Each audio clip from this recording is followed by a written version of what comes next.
Welcome to the Crisis, Conflict, and Emergency Management podcast, where we have global conversations and share perspectives about international crisis, preparedness, and how to build more resilient societies. My name is Kyle, and I will be your host. And just how vulnerable are we to the changing international environment, and what can we learn from this experience? From AI to space warfare to community development and crisis communications, there's something here for everyone. Join us for unique international conversations and perspectives into the current threats, challenges, and risks to our society. This podcast is brought to you by Capacity Building International and sponsored by the International Emergency Management Society.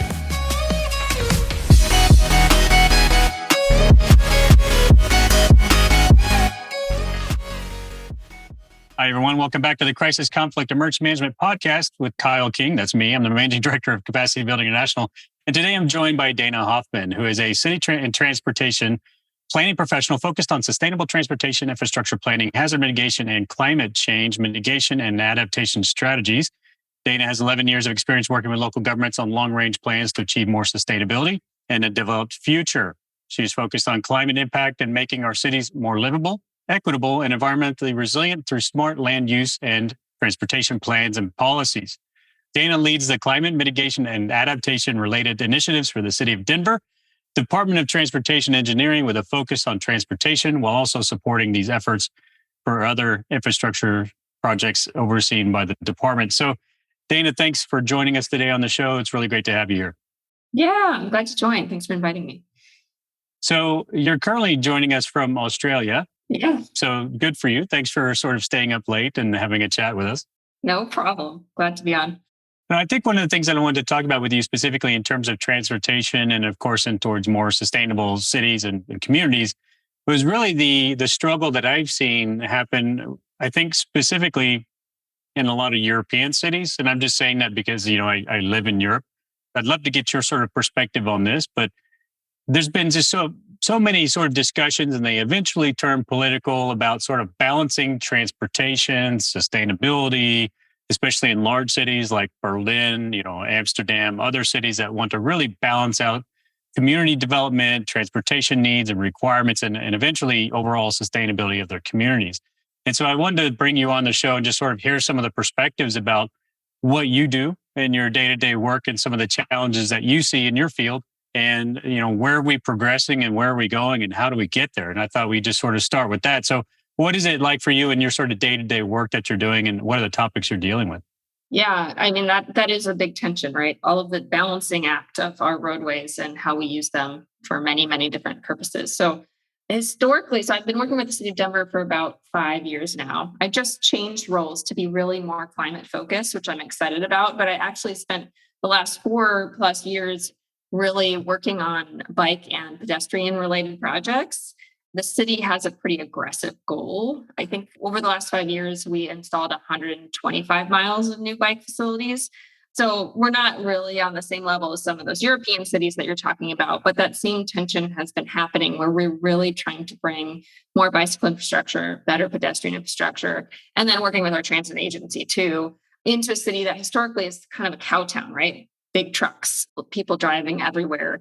We have a pretty strong bike culture as well. So that's all in that space. And we have a strong environmental ethic. One of the reasons I have my new role is that City of Denver opted into a sales tax that's going to fund a climate protection fund. It's a pretty big tax. So there's a lot of support for sustainability, but that tension of when you look at a given roadway, and that's where my job has been the last 4 or 5 years, is when we look and we have a planned network that's every 4th mile, we're going to have a safe, bikeable space. But when you look at that given street, there's always give and take, right? Sometimes it's removing parking from that street. Sometimes it's changing the nature of the street and how many lanes of travel there are. So there's just always a trade-off involved. And it's an ongoing conversation with community members about what that trade-off looks like and understanding the bigger picture. I think a lot of the time it's bringing people back to that second level. We all want to have a more sustainable system. We, as a growing city, can't just do it by adding more roadway. We have to change the paradigm and move towards these other modes of transportation. And we have to do it in a way that makes sense. So sometimes we're changing the design based on community feedback. And sometimes it's just a matter of education and communication. And it does end up getting political sometimes. And sometimes we can come up with creative designs that make it work. So it's a mixed bag, but it's exciting to see the momentum as we move towards a more bikeable city in Denver. So it's rewarding work, even though it's challenging. I was recently visiting the States, and I was struck by the fact that when you're living in a European city, a lot of these areas are bikeable. There's obviously the mass transportation in a lot of areas. And it's the same in the States, right? You go to bigger cities like New York and Chicago, and there's transportation systems and everything else like that, and in many other cities across the state. So, but it was also sort of shocking at how there was a lack of overall transportation and different modalities outside of sort of city limits, right? And outside of sort of a certain zone, then everything just sort of stops and you're on your own.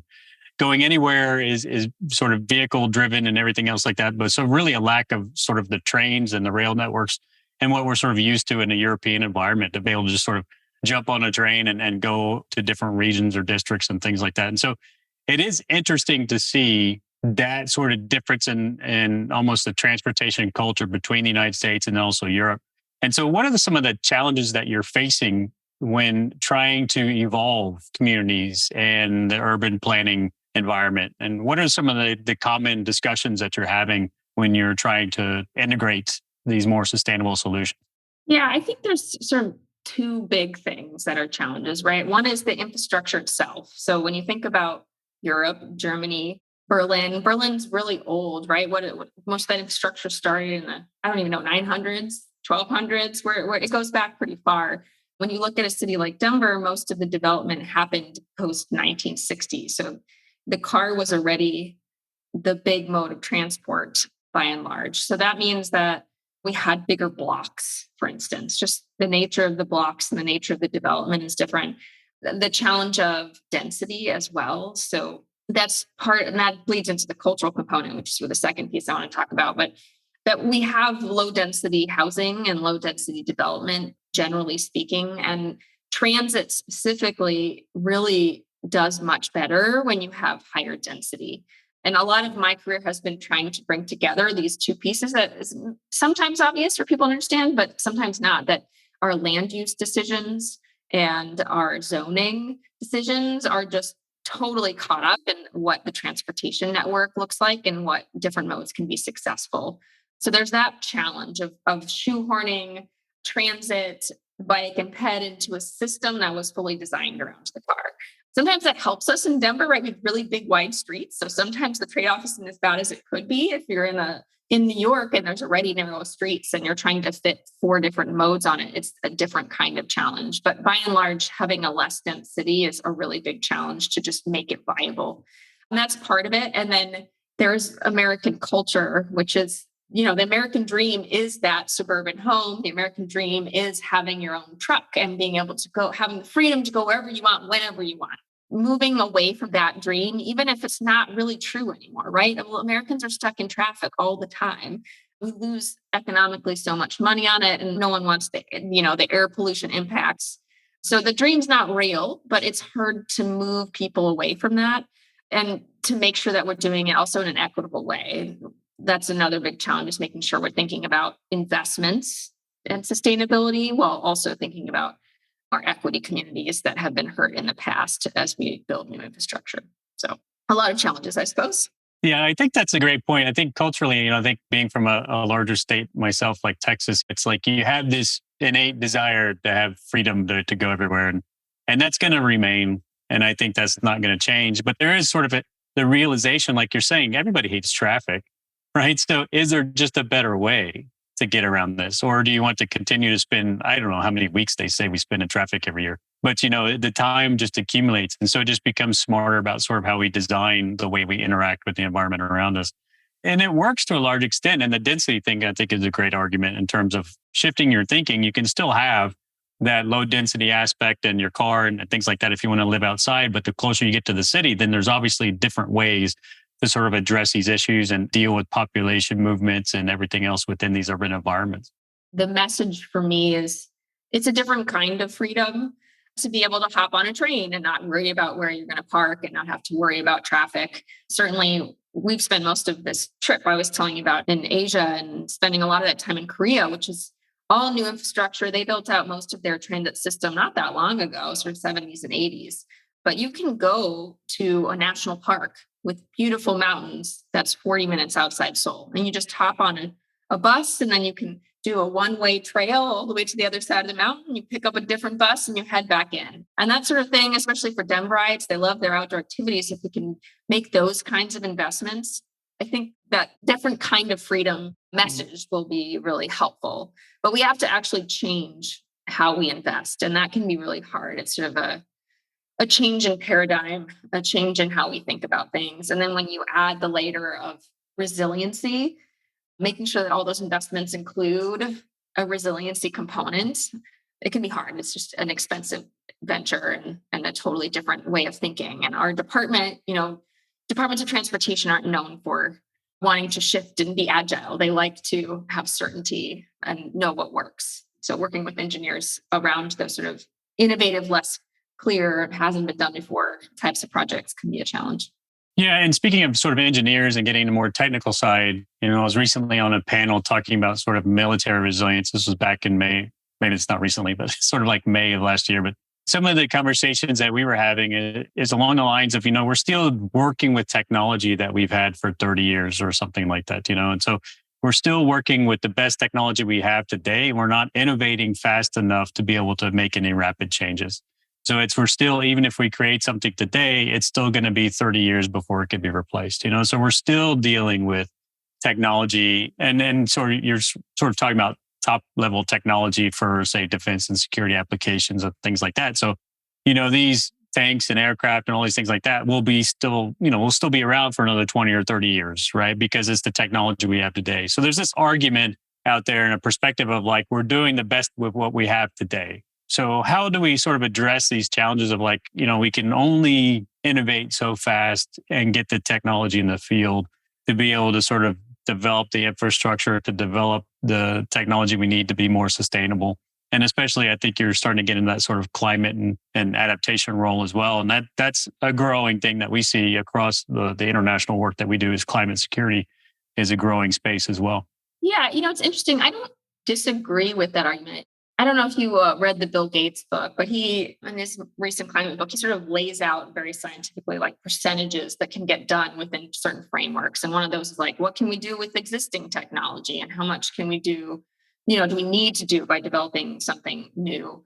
A lot of the projects that we're doing, they really aren't new technology, right? Like we're building protected bicycle lanes, and that's just a different form of concrete, adding a bollard here in this space. So the design can be a little innovative, but a lot of the materials and stuff are pretty basic. And it's just a matter of changing the mode of practice and not doing it the way we used to do. And you can do that with a lot of these things. We can add better sidewalks.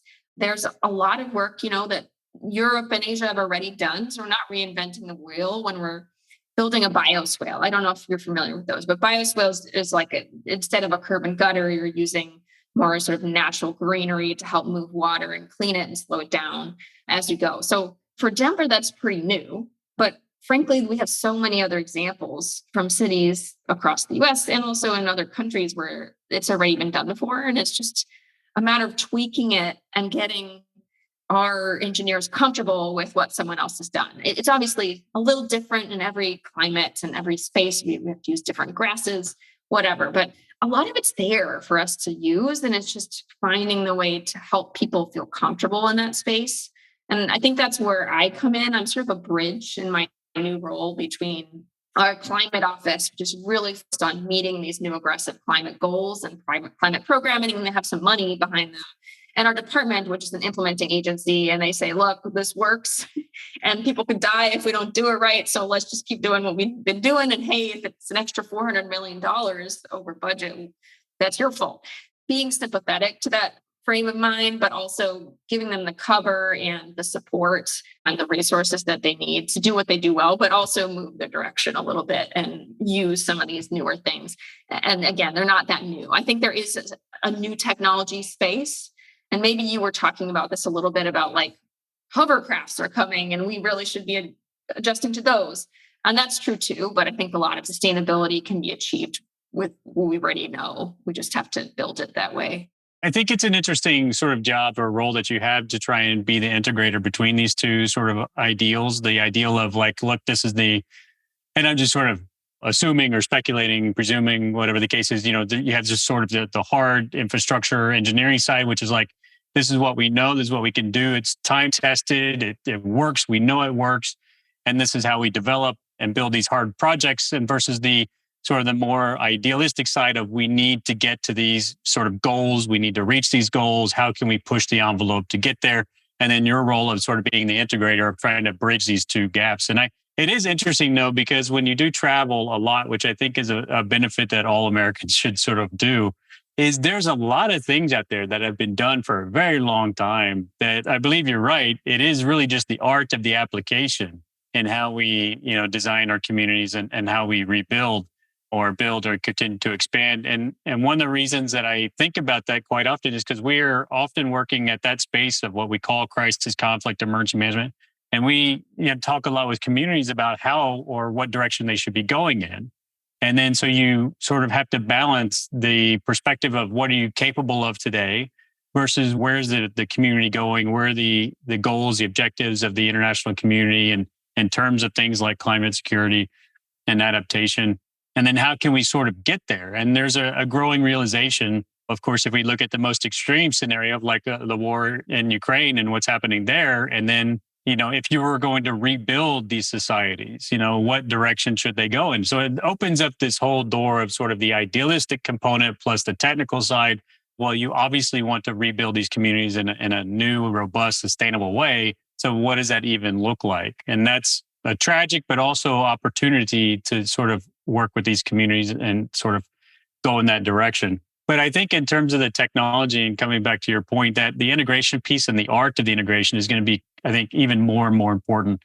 And it is going to be a culture shift, I think, to a certain extent, because we're used to doing things the way that we do them and have done them for a long time. Yeah, it's an interesting point on Ukraine. It is weird, right? When a city burns down or other tragedy happens, you have a lot of opportunity to rebuild. And sometimes it's really, I don't know how to say this. It seems like a blank slate, but it's never really a blank slate. So part of my previous work has been very deep in community engagement. So you'd really have to sit down with those communities and say, what from the past do we want to preserve? And what can we now, move towards in terms of goals? And some of that's education about what will allow us to be more sustainable. When I talk about higher density development and those core centers, oftentimes it's an education that higher density allows for less traffic, which that's not intuitive. But yeah, I think that's like rebuilding New Orleans. There were a lot of neighborhoods that were completely wiped out. And that was a great opportunity to rebuild, but it brought up a lot of sort of difficult equity issues of people just wanting to go back to where their home was, and them also saying, why do we have to change and be totally different and take on all of these new fangled practices about ways to get around when, the community down the street that's not of color, that isn't a vulnerable community, didn't get hit. So yeah, it's a really fraught conversation when you're rebuilding. It seems like a great opportunity to move forward and change things and shift things, but you have to have a really vulnerable and sympathetic and long conversation with community members about what that actually means. What is the time delay there? So like, using a disaster scenario, and you mentioned New Orleans and things like that, these communities have been sort of decimated. And then if you wanted to sort of come in with some innovation or new ideas in towards, rebuilding those communities, what is the time delay in terms of, I'm trying to phrase it right in my head, right? But what I imagine is we're fixed in our policies, procedures, codes, standards, whatever the case is, but then we want to innovate. And you're coming in as sort of an integrator to do the application of some new ideas and maybe adjust things, even incrementally is better than sort of, staying with what you were at. But what is that time delay then? Because there is also this factor of, if we are rebuilding this community, you can move rapidly because you've always done things this way, and you can rebuild the house the exact same way faster than if you redesign the community. So what is that gap in time, I guess, is what I'm sort of struggling with, because that's also a factor of like, well, we could rebuild tomorrow and you would have your house back, or we could do this really sustainable design of your community and you'll get it back next year. Yeah, I mean, that's a really good that's where the tension is, right? Because you want people to have their house back, but then it's just gonna get flooded again in 2 years if you don't build it. And my director hopefully will be delighted that I say this. She really loves to say you gotta move slow to move fast. It's like one of her favorite phrases. And the idea behind that is you really need to build community support and have a common vision. Otherwise, you're going to start building down the line and then it's going to all blow up in your face because the community vision's not there, the community support's not there. So, just doing like a new neighborhood plan, we might go through a 6 to 8 month planning process.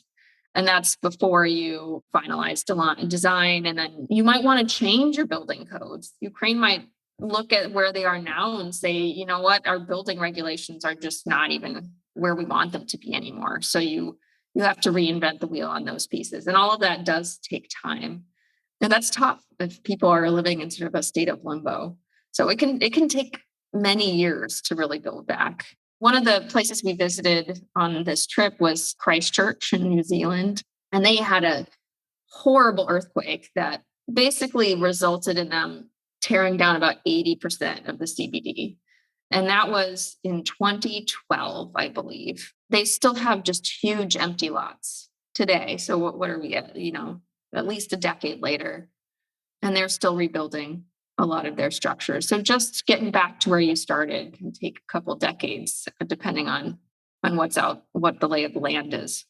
And we have that issue on the international space as well. If we come in with these higher level ideological sort of perspectives and recommendations, there's always going to be this gap between sort of what the nation is capable of and then sort of the institutional change required, the cultural change required.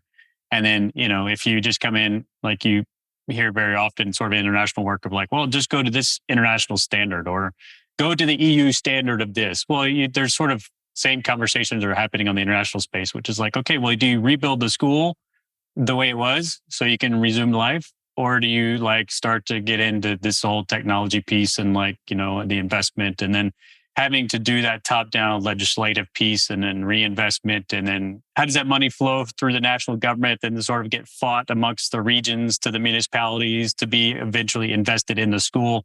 Or can you just rebuild it quickly? Yeah. And I think that prohibits a lot of change because it's overwhelming.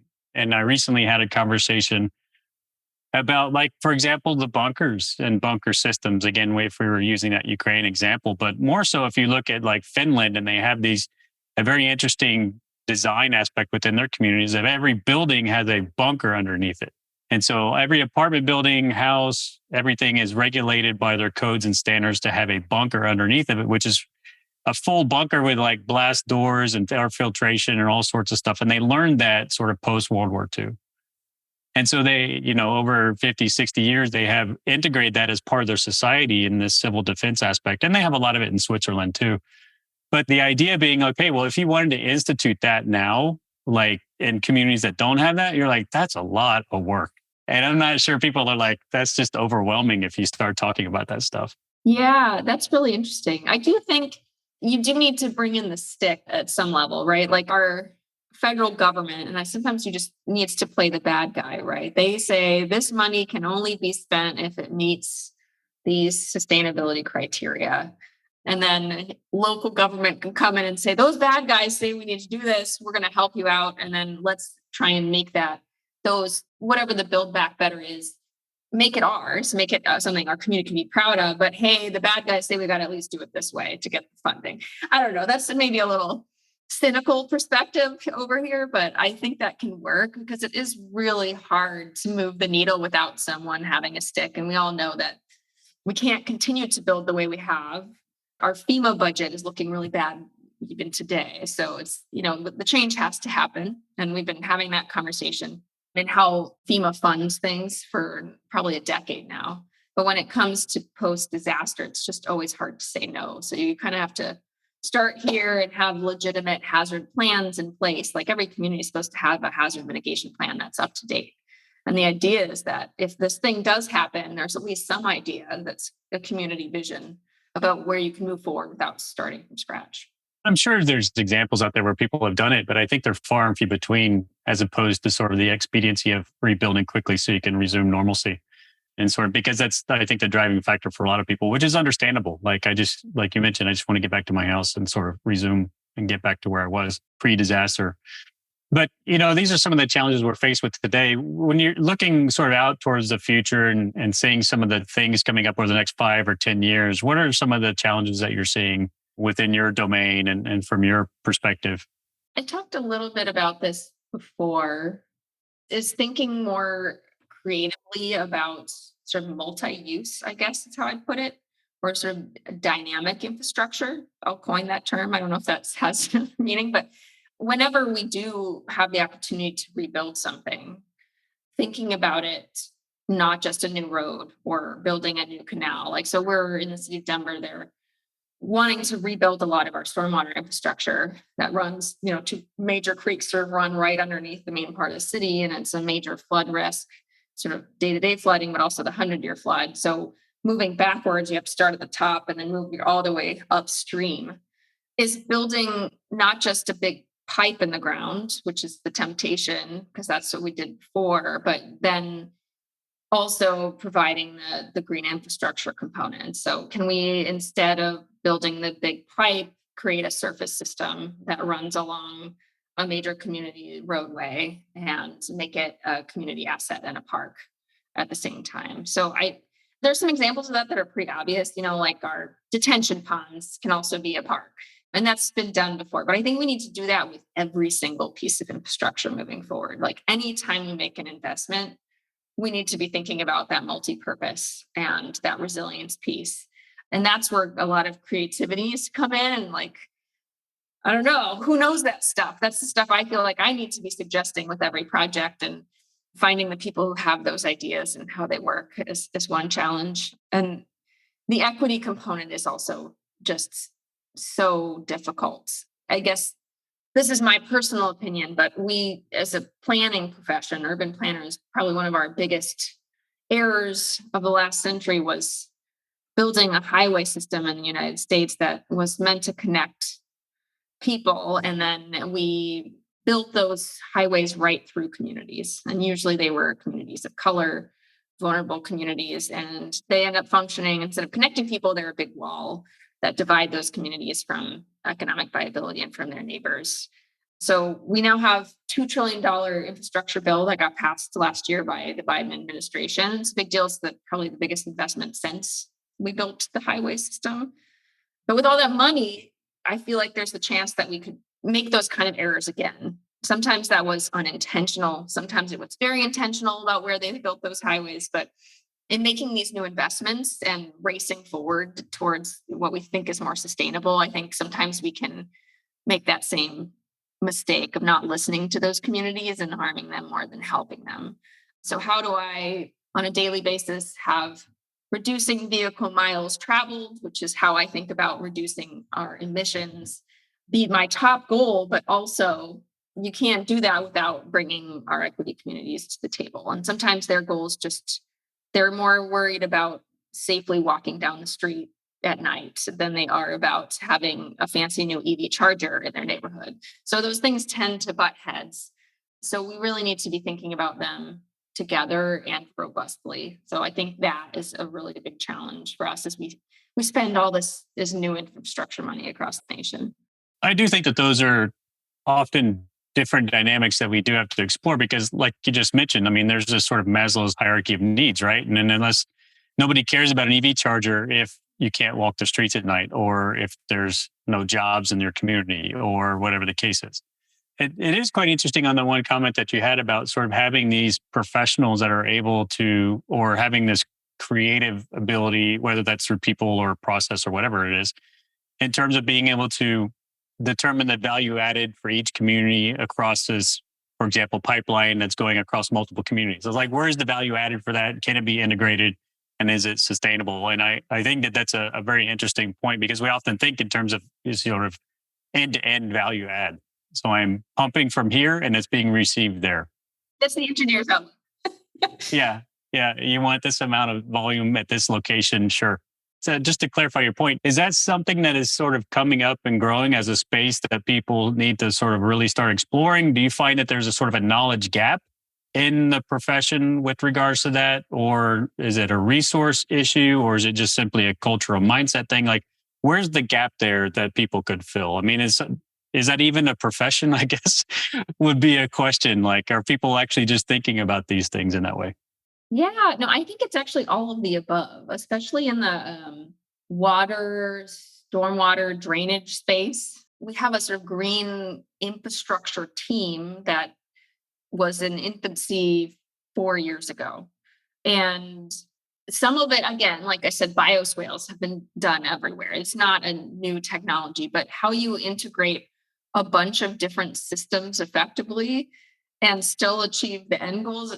There aren't that many professionals who are that good at that, right? We have the US Army Corps, which is really, really good at building really big dams, but they are less familiar with the ins and outs of every city's own sewer system and stormwater system. It actually varies a lot by city across the United States, not to mention, our smaller towns and how all of those operate. So I think, yeah, green infrastructure, it's not quite my area of expertise, but it comes up over and over again as really important. And it, of course, bleeds into other things, right? So if you can have a green infrastructure, then you're creating park space, and park space can allow you to have green canopy, and green canopy helps reduce the urban heat island. And then you can have more space for bicyclists to get where they want to go. So all of these things are connected, and those folks who can understand the technical side of drainage and infrastructure, which is pretty technical, but still have that vision of how all these things connect together, and greenery and what grows where and all of those things together. I think there aren't that many people who know that, the ins and outs of that very well. But yeah, some of it's also about money. It's some of the most expensive infrastructure that any given city can face. And some of it's culture. But I think that the need is there for more people to be working in that space. That's interesting. There you go. So a lot of people can go out and sort of develop that field and become experts and Yeah, please. develop a new career field. And it is a lot about money, but that's where I come back to our sort of reflect upon the sister cities concept that we have in the United States with many other cities that are internationally. And I don't know whose Denver's sister cities are, but basically, I mean, there's got to be other things that can be learned from other cities. And as you mentioned, sort of your travels and looking at how sustainability is approached in various different climates and cultures is really something that we can just take advantage of. And I think from my perspective, highly encourage we take this international view, because I have an expression, right or wrong, in my personal opinion, like there's no plagiarism in policy, right? I mean, if you have a good idea, just use it.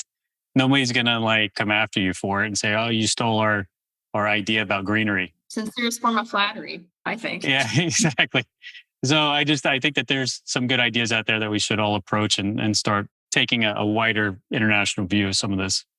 And that is in our space, that means that we have to take a wider view on some of the recommendations that we provide internationally to communities that are rebuilding, because it's heavily adapted to sort of their culture and their environment. And you have to take sort of a snapshot of where they are today and where they want to go. And it's not always an application of like, here's a set of rule books, like go with this and here's your standards and start working in that direction. It is far more complicated than that, because it's just an incremental progress. It's like, can we just get one step better? Then that national government has to take over responsibility for moving the nation in that right strategy and where they want to go from there. And so I think that's something that has to sort of, it's just not an easy fix. It's not a quick fix. So that's something that is the biggest problem. I'm curious how much time you spend like connecting people. A lot of the time I feel like learning from other cities or nations comes down to trust in some ways, and like actually going there and meeting the people who are doing the innovation is really key. And that's where I sometimes wish I knew more international organizations were able to make those connections easily, so that you don't just find the rule book or the paper, but you can talk to the people and learn what their lesson learns were, and all that stuff. That kind of learning is really valuable, even though it may just be the same information that's in a report somewhere.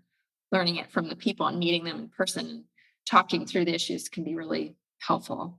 It's extremely helpful. In some of our more recent work that we've done, it's invaluable to sort of, we've recently had a workshop in Poland and, had 40 something people there and had multiple discussions across multiple domains. But the idea is that at least I think, is that you have to be open to ideas, because I think one of the biggest problems that I've seen, at least in the international space, is people come over with sort of preconceived ideas and notions about how things should be done. And when they encounter like, it doesn't have to be that way, it's such a cultural and sort of paradigm shift for a lot of people to understand that the way they've been doing it is not always the right way, or it doesn't have to be that way. It is technically correct in accordance with their laws and standards and things like that, but it doesn't mean it's the only way. And I think people have to sort of be very, very open and confident in understanding that there's just different ideas in the way to approach these different projects, whatever, sustainability or just infrastructure and things like that. Because just the general idea is like, well, that would never work in our community. Generally comes up quite a bit. Yeah. Some of that comes down to PR and framing, but there are certain communities that you never want to mention. In Colorado, no one says, this is not New York. This isn't Paris. Doesn't matter what the idea is. Exactly. If it's not New York, don't mention New York. Yeah, you have to frame things certain ways. But yeah, creating that openness is really important. It's either that or you get people who are very good, like you're saying, that can fill this sort of knowledge space. And then they go out and they collect these ideas and then apply that same knowledge to a Denver scenario. Yeah. And then so they just say, well, that's a great idea. And then they just never, they're never sort of aware of the fact that it is a New York idea. Yeah. So this has been an interesting sort of conversation, a little bit more sort of larger, theoretical, and sort of strategic than what I originally thought we would be talking about, sort of the more technical stuff. But I think it's helpful to understand the challenges because those are really the issues that we're going to be facing if we do want to implement any type of new plans, designs, or community development coming up in the future. It's all going to be about the people and perspectives and culture that we have to shift. And I think we do have to recognize like there's a lot of perspectives out there and they're not too far separated from each other and they're not always wrong. And so we have to learn from others and what other communities are doing. And I see it in Europe quite a bit. I mean, if anybody ever goes to Amsterdam, I mean, you'll just get assaulted by bicycles. They're everywhere. You can't drive a car anywhere. Even now for me in Europe, like we hesitate driving a car because it's just really problematic to park anywhere and traffic and everything else. So it's generally train, walking, and bicycles, which I imagine is also like in New York or any other sort of big city as well. Yeah. I think that's something that we sort of just need to be aware of, but we're not going to get around the human factor just to be able to implement the technology factor. Unfortunately not. Yeah. So this has been a great conversation. Thanks, Dana. I enjoyed having you on the show. Where can people find you if they want to connect with you? Well, I'm not a huge social media person, but I am on LinkedIn. I think I sent you my LinkedIn information, and I'm happy to share my email too, if you like. So Dana.Hoffman. Yeah, we'll definitely include your LinkedIn on the show notes so people can just connect with you that way.